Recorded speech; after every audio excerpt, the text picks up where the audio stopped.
So hey guys, this is your boy from WebTube, जहाँ पे मैं आपको डेली यूट्यूब से रिलेटेड या फिर सोशल मीडिया से रिलेटेड न्यूज़ को कवर करता हूँ। तो चलिए आज हम इस वीडियो को स्टार्ट करते हैं। तो सबसे पहले हम बात करेंगे प्रभास और कृति सनन के डेटिंग रूमर्स के बारे में, जहाँ पे क्या हुआ कि वरुण धवन और कृति सनन भेड़िया मूवी जो कि अभी रिलीज़ हुआ उसके प्रमोशन के लिए किसी शो में गए थे। तो वहाँ पे वरुण धवन ने ये कमेंट किया कि the guy who is in Kriti Sanon's heart is currently not in Mumbai, he is shooting with Deepika at the moment elsewhere. इसका मतलब ये है कि जो भी कृति सनन के बॉयफ्रेंड या फिर जो उनका जो लव लाइफ है वो अभी दीपिका पादुकोण के साथ किसी और शहर में शूट कर रहे हैं। और जैसा कि हमें रूमर्स बताते हैं कि दीपिका पादुकोण और प्रभास का सिर्फ एक मूवी शूट हो रहा है जहाँ पे उसका नाम है प्रोजेक्ट के, और वो कहीं बाहर शूटिंग कर रहे हैं। तो इसका मतलब यही होता है कि प्रभास और कृति सनन शायद डेट कर रहे हैं और ये रूमर्स फैल रहे हैं। ये अभी कंफर्म नहीं है लेकिन अभी यही चल रहा है। तो चलिए इसके बाद हम बात कर लेते हैं भुवन बम के बारे में। तो भुवन बम ने एक यूट्यूबर की हेल्प की जिसका घर जल गया था, फिर सब कुछ जल गया था, जिसका नाम है रोशन टॉक। कुछ टाइम पहले उनका घर जल गया था, उनके सारे पैसे जल गए थे, उनका सारा इक्विपमेंट भी जल गया था। तो कुछ दिनों बाद क्या हुआ कि बीबी ने उन्हें कुछ दिनों बाद कॉन्टैक्ट किया, और कॉन्टैक्ट करने के बाद उन्हें बहुत सारा हेल्प किया, जैसे कि उनको लैपटॉप चाहिए था, गोप्रो चाहिए था, या फिर जो जो उनके इक्विपमेंट जले थे वो उनको वापस गिफ्ट कर दिए बीबी ने अपने तरफ से, जिसके लिए उन्हें बहुत ज़्यादा अप्रिशिएट किया जा रहा है पूरे सोशल मीडिया पे। तो चलिए इसके बाद हम बात कर लेते हैं व्हाट्सएप के बारे में। तो व्हाट्सएप के बारे में एक न्यूज़ ये है कि व्हाट्सएप का डाटा लीक हुआ, जिसमें से क्या हुआ कि 500 मिलियन यूजर्स का डाटा ब्रीच हो गया है, और ये पूरे ऑल ओवर द वर्ल्ड हुआ है। इसमें कम से कम 84 कंट्रीज इंक्लूडेड है, जिसमें से शायद इंडिया का 61 लाख तक का डाटा कॉम्प्रोमाइज़ हुआ है, जिसमें कि आपके फ़ोन नंबर, आपके एड्रेस, सब कुछ था उसमें।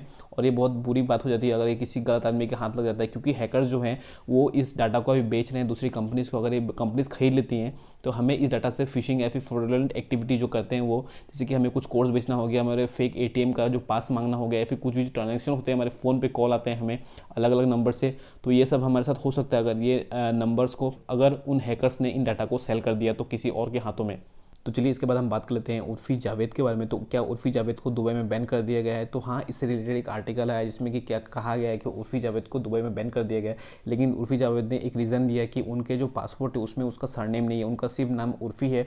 और दुबई में अभी इंडियन रेसिडेंट्स को अगर उनके लास्ट नेम नहीं होता उनके पासपोर्ट में, तो उन्हें वो एंट्री नहीं दे रहे। तो उर्फ़ी जावेद के अलावा भी बहुत लोग ऐसे होंगे जिनका लास्ट नेम नहीं होगा उनके पासपोर्ट में, तो उन लोगों को भी अलाउ नहीं किया जाएगा।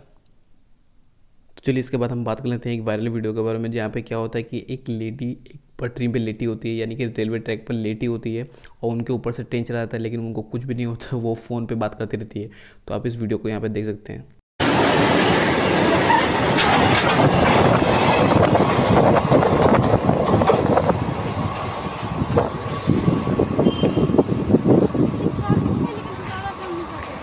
घर से बढ़ती हैं।